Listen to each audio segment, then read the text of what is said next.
outside 10 Downing Street in London. It is Friday the 23rd of May and huge crowds have gathered here tonight for over 2 hours to demand that their government take harsher stances against Israel. This comes after Foreign Secretary David Lammy called Israel's actions in Gaza unjustifiable, morally wrong and intolerable. And it marks a growing shift in the international community about how world leaders talk about Israel and the steps they're threatening to take against the government unless they stop immediately their blockade and war on Gaza. However, many people here are not impressed with the government's stance so far. They see their words as symbolic and performative and want to see harsher actions taken, including potentially sanctions on Israel and a full arms embargo until it ends its blockade and its war on the Strip.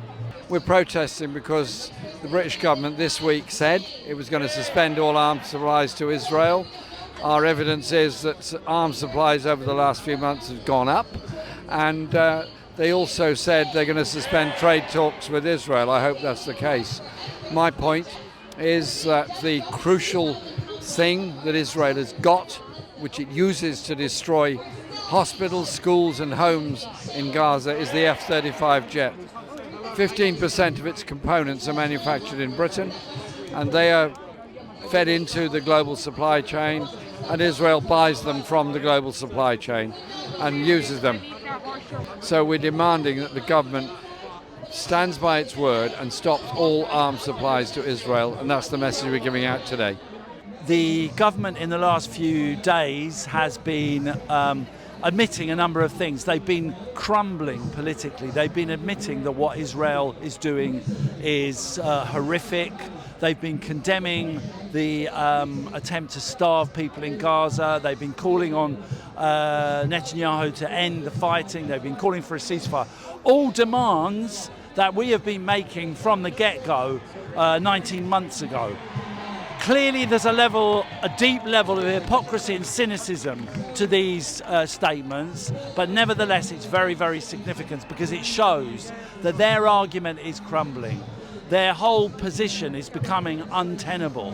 Their attempt to paint the two sides as being evenly balanced, their attempt to say that it was all caused by Hamas in October 2023, all these arguments are falling apart in the face of the reality of the situation, but also in the face of massive opposition from the public in this country. The reason we called this demonstration is because when you have a situation where the arguments of the government and the elites are falling apart, that is when you need to go onto the offensive in the most decisive and dynamic way you can. I'm here outside Downing Street because after 19 months of genocide, cracks are starting to appear in the British establishment.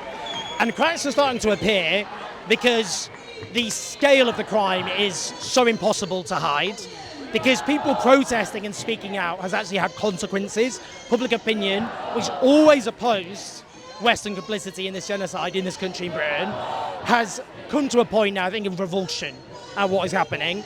We've seen the legal process going on in the background, and what we're seeing now, for example, the likes of the Spanish Prime Minister talking about Israel being a genocidal state, Slovenia's president saying Israel is committing genocide, is a tipping point. I'm here today because I'm absolutely disgusted with this government. I mean, this government are atrocious at the best of times, to be honest, but what they're doing today is just, oh my God. Like, it genuinely makes me ashamed. There's so many proper things they could have done, to be honest. I mean, what is it? So, they stopped 30 licenses and they granted 34 more, right?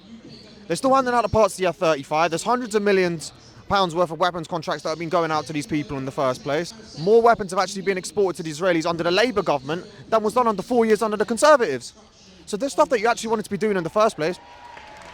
You can start with the small things, you can work out to the bigger. First of all, recognise the state of Palestine. Secondly, expel the Israeli ambassador. Thirdly, stop all the weapons exports.